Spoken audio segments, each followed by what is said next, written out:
नमस्कार दोस्तों, 360 स्टडी से मैं नितेश कुमार। तो आज हम इन्वायरमेंट से रिलेटेड वो महत्वपूर्ण प्रश्न देखेंगे जो एग्ज़ाम में पूछे जाते हैं। इन्वायरमेंट का दोस्तों आजकल के एग्ज़ाम में काफ़ी बढ़िया वेटेज हो गया। 3 से 4 क्वेश्चन इस टॉपिक से आते हैं। तो पहला क्वेश्चन हम देखते हैं। पहला क्वेश्चन है, ठोस कचरा क्या होता है। दोस्तों कचड़े हमारे बहुत टाइप के होते हैं। जो ठोस आकृति रखते हो, जैसे सब्जी के छिलके, ये वगैरह हमारे ठोस हो गए। चाय के पत्ते, गोबर, लकड़ी, कागज़, कपड़ा, घास, जूट, ये सब ठोस चीज़ें हैं। तो ये हमारे ठोस कचड़े हो गए। और ठोस कचरा दोस्तों जो प्रकृति को क्षति पहुंचाए बिना मिट्टी की उपजाऊ शक्ति बनाए, वो ठोस कचरा होता है। इसमें देखेंगे दोस्तों तो इसमें मूत्र हमारा लिक्विड कचरा आ जाता है, इसलिए हमारा आंसर में ऊपर का ही 2 आया, उपयुक्त सभी। ठीक है, तो ये क्वेश्चन आपको समझ में आया होगा। अगले क्वेश्चन की तरफ चलेंगे। अगला क्वेश्चन स्क्रीन पर आ चुका है। निम्नलिखित में से कौन सा अजैविक वातावरण में शामिल है। तो दोस्तों हमारा मोटिव केवल क्वेश्चन को सॉल्व करना नहीं है, उसे समझाना भी है। तो इसमें 2 चीज़ें हैं दोस्तों, एक है जैविक और अजैविक। तो जैविक चीज़ें क्या होती है, जो जिंदा है, जिसमें जीवन है। ठीक है, और अजैविक क्या होती है, जो मृत है, मृत। तो इससे क्वेश्चन हमारा आसान हो गया मीनिंग समझते ही। तो हमारा आंसर क्या हो जाएगा, हवा तो हमें जीवन देता है पर वो खुद मृत है। पानी का भी सेम कंडीशन है दोस्तों, और मिट्टी का भी सेम कंडीशन है हमारे इस चीज़ में। ठीक है, तो अगला देख लेंगे हम लोग। तो हमारा अजैविक चीज़ें आ गई, हवा, पानी और मिट्टी। तो हमारा आंसर हो जाएगा हवा, पानी, मिट्टी। पशु भी हमारा जिंदा है और पौधे भी हमारा जीवित चीज़ है। तो हमारा आंसर क्या बनेगा, हमारा आंसर बनेगा, आप लोग देख लीजिए स्क्रीन पर, ए, बी और ई हमारा आंसर होगा। ठीक है, नेक्स्ट क्वेश्चन की तरफ चलेंगे। अगला क्वेश्चन आ चुका है स्क्रीन पर। अपशिष्ट प्रबंधन का 3R सिद्धांत क्या है। दोस्तों ये क्वेश्चन भी काफ़ी बार एग्जाम में पूछा गया है। लगभग 2017 से ही मैं इस क्वेश्चन को देखता आया हूँ। राष्ट्रपति MTS एग्ज़ाम में, SSC कांस्टेबल GD एग्ज़ाम में, रेलवे का जो हुआ था MTS का एग्ज़ाम दोस्तों हुआ था, इंस्पेक्टर का एग्ज़ाम, ग्रुप D का एग्ज़ाम। तो इसमें हम स्पष्ट चीज़ें देख लेते हैं। ये हमारा 3 सिद्धांत है। कौन कौन सा है दोस्तों, रिड्यूस, रीयूज़ और रिसाइकल। ठीक है, तो हमारा आंसर क्या हो जाएगा, बी ऑप्शन करेक्ट हो जाएगा। तो इसके बारे में हम देख लेते हैं। रिड्यूस क्या होता है हमारा, रिड्यूस जो होता है नवीनीकरण करना, किसी चीज़ को नया बना देना, नवीनीकरण होता है रिड्यूस। रीयूज़ क्या होता है, रीयूज़ दोस्तों पुनः उपयोग करना, जब इसको हम नया बना देंगे तो पुनः उपयोग कर सकते हैं। ठीक है, पुनः उपयोग कर सकते हैं इसको हम। और तीसरा क्या हो गया, रिसाइकल। रिसाइकल क्या होता है, पुनः चक्रण करना, ताकि अगर वो ख़राब हो गई तो उसका पुनः चक्रण कर दो, दोबारा बना दो। तो ये चीज़ें क्यों की गई दोस्तों, इससे ये किया गया कि कचरा हमारे देश में ज़्यादा ना पनपे और हमारे पर्यावरण को क्षति ना पहुँचे, इसलिए ये चीज़ें अपनाई गई। नेक्स्ट क्वेश्चन की तरफ चलेंगे। अब हमारा अगला बहुत ही इंपॉर्टेंट क्वेश्चन आ चुका है। इसमें लिखा गया है, हमारे वातावरण में किस गैस की सांद्रता अधिक है। दोस्तों सांद्रता हो या फिर गैस की सीधा पूछ लेता अधिकता है, मतलब ये हमसे पूछना चाहता कौन सा गैस है जो हमारे वातावरण में सबसे अधिक पाया जाता है। तो मैं आपको बता दूं सीधा पहले तो आंसर, इसके बारे में फिर चर्चा करेंगे। हमारा आंसर हो जाएगा नाइट्रोजन सबसे ज़्यादा हमारे वातावरण में पाया जाता है। और इसके बारे में कुछ और तथ्य मैं आपको क्लियर कर देना चाहता हूँ जो हमारे वातावरण में है, वो आप देख लीजिए, ये एग्ज़ाम में अक्सर पूछे जाते रहते हैं। पहले नंबर पर हमारा नाइट्रोजन है वातावरण में 78%, उसके बाद ऑक्सीजन आता है 20 पॉइंट कुछ, लेकिन एग्ज़ाम में हम ओवरऑल 21 लिखते हैं, 21।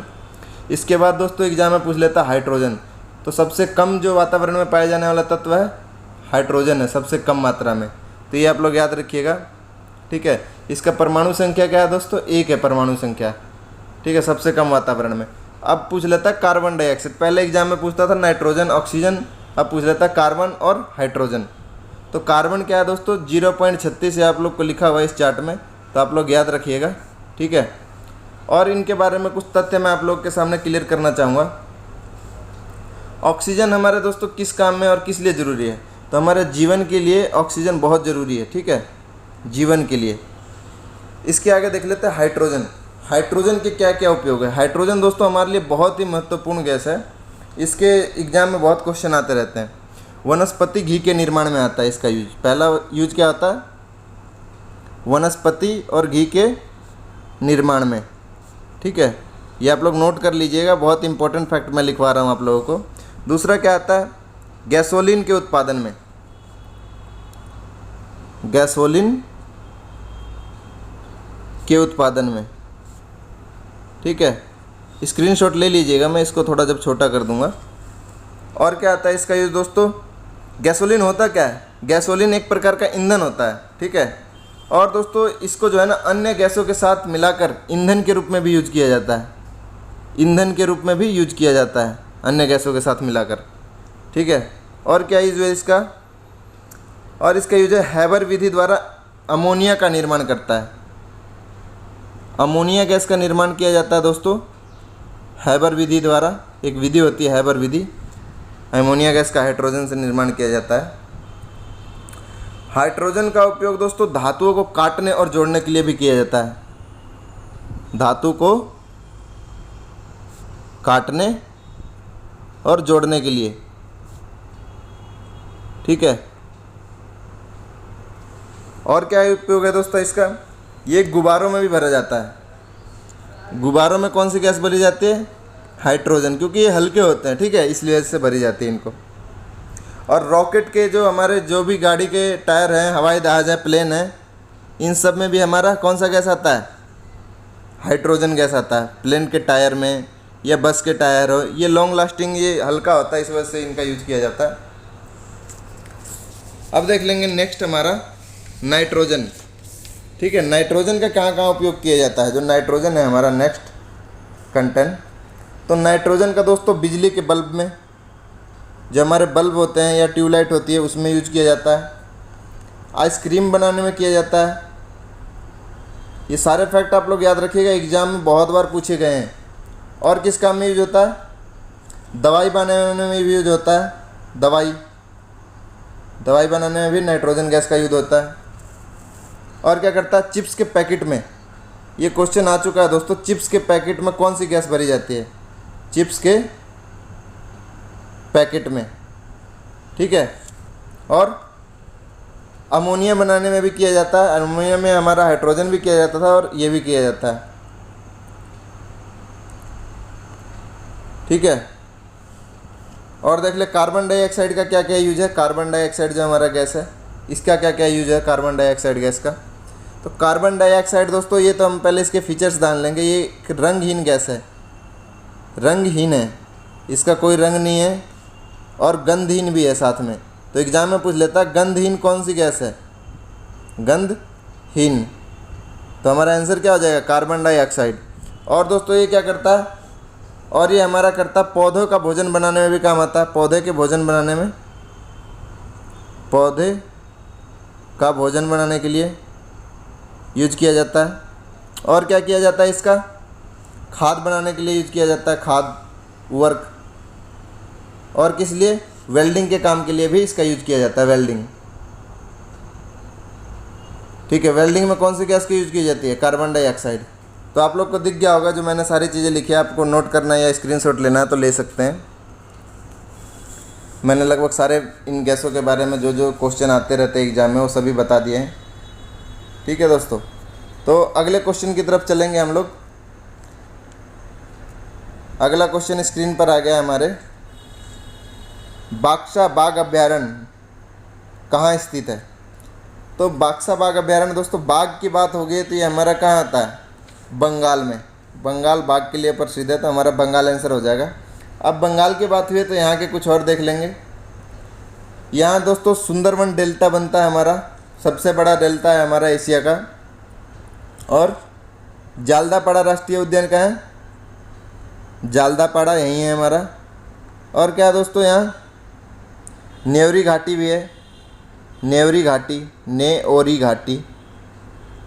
ठीक है, ये सारे फैक्ट याद रखिएगा, एग्जाम में कई बार पूछे गए ये फैक्ट है ये। ठीक है, और क्या है दोस्तों बंगाल में? तो देख लेते हैं बंगाल का, तो अभी फ़िलहाल इतना ही मुझे फैक्ट याद आ रहा है। अगला देख लेते हैं और बात कर लेते हैं, और भी क्या है हमारे ऑप्शन में? झारखंड। तो झारखंड में क्या क्या है हमारे दोस्तों? झारखंड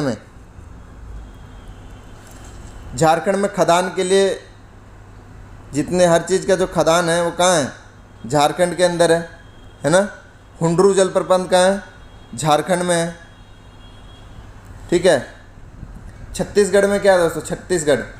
छत्तीसगढ़ की राजधानी रायपुर है। झारखंड का रांची था पश्चिम बंगाल का।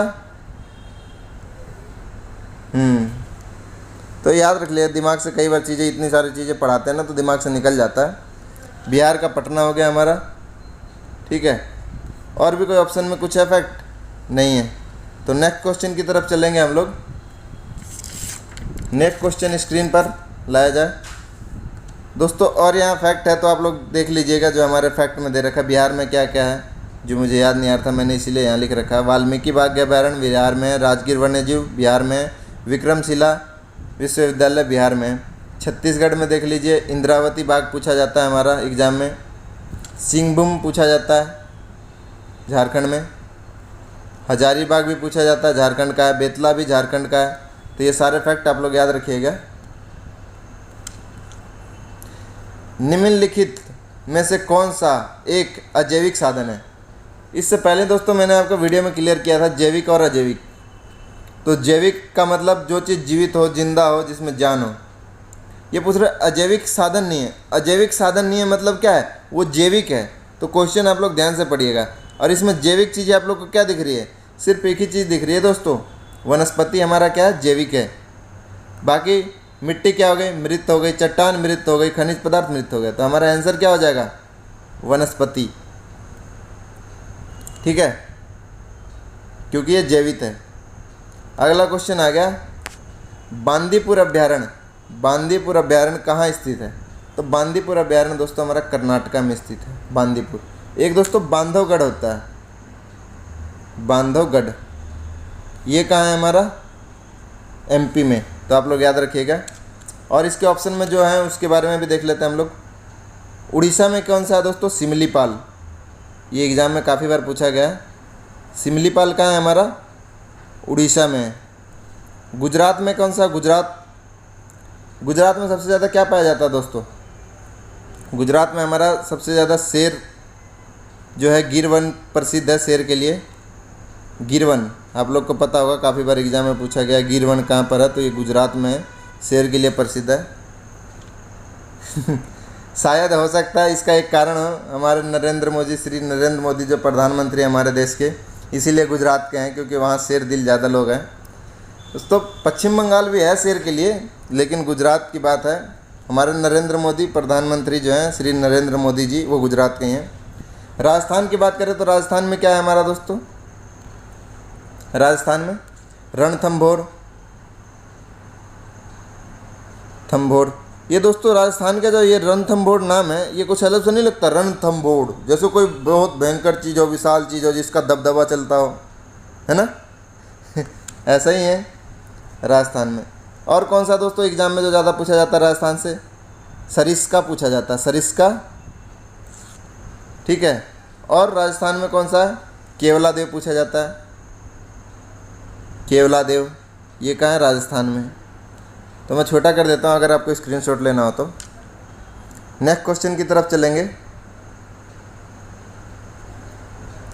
अगला क्वेश्चन स्क्रीन पर आ चुका है। यदि पर्यावरण में ईंधन से प्रदूषण होता है तो निम्नलिखित में से ईंधन में कौन सा न्यूनतम प्रदूषण फैलाता है? दोस्तों जो भी ईंधन है वो तो कहीं ना कहीं पर्यावरण को नुकसान पहुंचाते हैं, लेकिन ये पूछ रहा है सबसे कम जो नुकसान पहुंचाता है वो हमारा कौन सा है? तो हमारा आंसर हो जाएगा दोस्तों हाइड्रोजन। हाइड्रोजन हमारा सबसे कम नुकसान पहुंचाता है पर्यावरण को, ठीक है। और इसके बारे में फैक्ट भी देख लेते हैं। हाइड्रोजन क्या करता है हमारा? इसकी परमाणु संख्या क्या है? परमाणु संख्या 1 है दोस्तों इसकी, ठीक है। परमाणु संख्या 1 है हाइड्रोजन की। और हाइड्रोजन के बारे में कुछ फैक्ट देख लें तो हाइड्रोजन दोस्तों मैंने बताया था ये पीछे टायरों में भरा जाता है। डीजल और कोयला, कोयला और डीजल क्या करता है दोस्तों? ये हमारे सल्फर गैस बनाते हैं। कौन सा गैस? सल्फर गैस, कोयला और डीजल। और पेट्रोल कौन सा बनाता है? पेट्रोल, पेट्रोल हमारा बनाता है नाइट्रोजन। ये दोस्तों जब ये जलते हैं ना तो ये चीज़ें छोड़ती हैं। डीजल और कोयला जलता है तो सल्फर जलता है, और ये दोनों जलते हैं तो पेट्रोल जलता है तो नाइट्रोजन गैस छोड़ता है। और सल्फर और नाइट्रोजन को जब मिला देते हैं ना दोस्तों, इनको प्लस कर देते हैं, तो ये जो हमारे वातावरण में जाके मिलती है तो ये क्या करती है? अम्ल वर्षा करती है। तो कई बार एग्जाम में पूछा गया अम्ल वर्षा कौन सी गैसों के कारण होता है? तो हमारा आंसर क्या हो जाएगा, अम्ल वर्षा कौन सी गैस के कारण, सल्फर गैस और नाइट्रोजन गैस के कारण होता है। तो आप लोग याद रखिएगा ये फैक्ट। और कार्बन डाइऑक्साइड किस लिए है मेन इंपॉर्टेंट हमारा, कार्बन डाइऑक्साइड ग्लोबल वार्मिंग के लिए। कार्बन डाइऑक्साइड क्या करता है, global warming, global warming. Hindi का दोस्तों कुछ ऐसा ही है मेरा, हिंदी मात्रा वगैरह आप देख लेना, मुझे उतनी मात्रा की नॉलेज नहीं है। तो अगले क्वेश्चन की तरफ चलेंगे। और दोस्तों इसमें एक और फैक्ट है जो एग्ज़ाम में काफ़ी बार पूछा जाता है। ये पूछता है हमारा कि जो कार्बन मोनोऑक्साइड है उसका निर्माण कैसे होता है, कार्बन मोनोऑक्साइड, कार्बन मोनोऑक्साइड। ये दोस्तों जो आधा जलता है ना इंजन हमारा, अर्ध जला ईंधन, उससे बनता है। ये ज़्यादा छोड़ते हैं कार्बन मोनोऑक्साइड। और ये एक जहरीली गैस है दोस्तों, ये आप याद रखिएगा। पूछा जाता है कौन सी गैस हानिकारक गैस है, तो कार्बन मोनोऑक्साइड सबसे हानिकारक गैस है दोस्तों। ठीक है, इसका स्क्रीनशॉट लेना चाहते हो तो आप लोग ले लीजिए। अगला क्वेश्चन स्क्रीन पर आ चुका है। चिमनी वन्यजीव अभयारण्य भारत के किस राज्य में स्थित है, चिमनी, चिमनी कहाँ स्थित है दोस्तों हमारा, किसी को पता है, चिमनी, चिमनी, चिमनी हमारा है केरल में। ठीक है, केरल में दोस्तों हमारा चिमनी वन्यजीव अभयारण्य है। दोस्तों बाकी ऑप्शन भी देख लेते हैं। त्रिपुरा में कौन कौन सा है हमारा, सिपाही जल, सिपाही जल वन्यजीव अभयारण्य। और क्या है दोस्तों त्रिपुरा में, त्रिपुरा की राजधानी अगरतला, आप लोग को याद होना चाहिए, अगरतला, याद कर लीजिएगा। मेघालय, मेघालय में क्या है, नोकरेक की सबसे ऊंची चोटी है, नोकरेक की ऊंची चोटी, नोकरेक पहाड़ी है, और नोकरेक वन्यजीव अभयारण्य भी है, याद रखना आप लोग। और अगला ऑप्शन क्या है हमारा, केरल, जो मैंने बता दिया, चिमनी वन्यजीव अभयारण्य। नागालैंड में क्या है हमारा, नागालैंड की राजधानी कोहिमा है दोस्तों, और इस यहाँ इटकी है, इटकी, इटकी वन्यजीव अभयारण्य, वन्यजीव अभयारण्य। ठीक है, तो आप लोग याद रख लीजिए। छोटा कर देता हूँ, स्क्रीनशॉट लेना है तो आप लोग ले लीजिए। अगला क्वेश्चन स्क्रीन पर आ चुका है। जैव ईंधन पर राष्ट्रीय नीति निम्नलिखित में से किस रसायन से संबंधित है, जैव ईंधन पर, जैव ईंधन जैसा दोस्तों नाम से ही दिख रहा है हमें, किससे संबंधित है ये हमारा मेथनॉल से संबंधित है। ठीक है, जो जीवित ईंधन होते हैं ना, जिंदा मतलब जो जीवित अवशेषों से बने हों, उस ईंधन की बात कर रहा है। ये हमारे पर्यावरण के लिए बहुत बढ़िया होते हैं। और जैव ईंधन की बात हुई तो जैव ईंधन दोस्तों बनते कैसे हैं, फसलों के, पेड़ों के, इनके पार्ट से जो सूख गए हैं, कट गए हैं, और इसलिए हम लोग इसका प्रयोग बहुत बढ़िया मानते हैं, क्योंकि ये प्रकृति में आसानी से नष्ट हो जाता है, प्रकृति को नुकसान पहुंचाए बिना। ठीक है, तो इसके जो और ऑप्शन है उसके बारे में चर्चा करेंगे हम लोग। इथेनॉल क्या होता है, इथेनॉल हमारा क्या होता है, इथेनॉल एक अल्कोहल है, अल्कोहल। ठीक है, इथेनॉल एक अल्कोहल है। ये पेट्रोल के साथ मिलकर इसका इस्तेमाल किया जाता है, पेट्रोल के साथ मिलाकर, पेट्रोल के साथ मिलाकर इसका इस्तेमाल किया जाता है। और जो देख लेते हैं मेथनॉल, मैंने बता दिया आपको, एक कार्बनिक है। और प्रोपेन क्या होता है, प्रोपेनॉल, प्रोपेनॉल दोस्तों ये हृदय की गति को धीमा कर देता है, हमारे हृदय गति को धीमा करता है। तो एग्जाम में क्वेश्चन पूछता है हमारा, हृदय की गति को धीमा करने के लिए किसका यूज किया जाता है, तो ऑप्शन में देगा मेथनॉल, प्रोपेनॉल, इथेनॉल, ब्यूटेनॉल। तो हमारा आंसर क्या हो जाएगा, प्रोपेनॉल। और ब्यूटेनॉल क्या करता है, ब्यूटेनॉल ये 4 कार्बन से मिलकर बना होता है। ठीक है दोस्तों, ये सारे फैक्ट आप लोग याद रखिएगा। अगला क्वेश्चन स्क्रीन पर,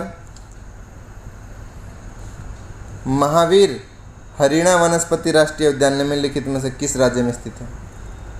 महावीर हरिणा। तो महावीर हरिणा हमारा कहाँ दोस्तों स्थित है? ये हमारा तेलंगाना में स्थित है।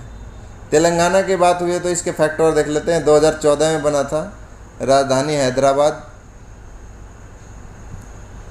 ठीक है। यह इंटरनेशनल एयरपोर्ट कौन सा है दोस्तों? राजीव गांधी इंटरनेशनल एयरपोर्ट है यहाँ, ठीक है, राजीव गांधी। और क्या है हमारा तेलंगाना में? निजाम सागर झील का है हमारा तेलंगाना में, निजाम सागर झील। एग्जाम में काफ़ी बार पूछे जाने वाला फैक्ट है। और तो कुछ याद नहीं आ रहा। बिहार के बारे में हम पहली बात कर चुके हैं, भीम बांध और वाल्मीकि काफ़ी बार पूछा जाता है। वाल्मीकि कहाँ पर है? वाल्मीकि वन्य जीव अभ्यारण्य तो हमारा बिहार में है। उत्तर प्रदेश की बात कर ले तो दुधवा, चंद्रप्रभा, घाटप्रभा। दुधवा काफ़ी बार एग्जाम में पूछा गया है। चंद्रप्रभा, घाटप्रभा, ये यूपी में है दोस्तों। यूपी के हमारे सीएम योगी आदित्यनाथ जी, आनंदीबेन पटेल वहाँ की राज्यपाल है। एक्सटर्नल बना रखा है दोस्तों, उनको अलग से चार्ज दिया गया है। आंध्र प्रदेश की बात कर लें तो आंध्र प्रदेश में क्या है हमारा? आंध्र प्रदेश में कोलेरू झील है, काफ़ी बार एग्जाम में पूछा गया है। कोलेरू, पुलिकट, और क्या है? यहाँ विशाखापट्टनम बंदरगाह है, विशाखापट्टनम बंदरगाह। ये दोस्तों इस बंदरगाह की खासियत बात है, सबसे गहरा बंदरगाह है, सबसे गहरा। भारत का सबसे गहरा कौन सा है? विशाखापट्टनम।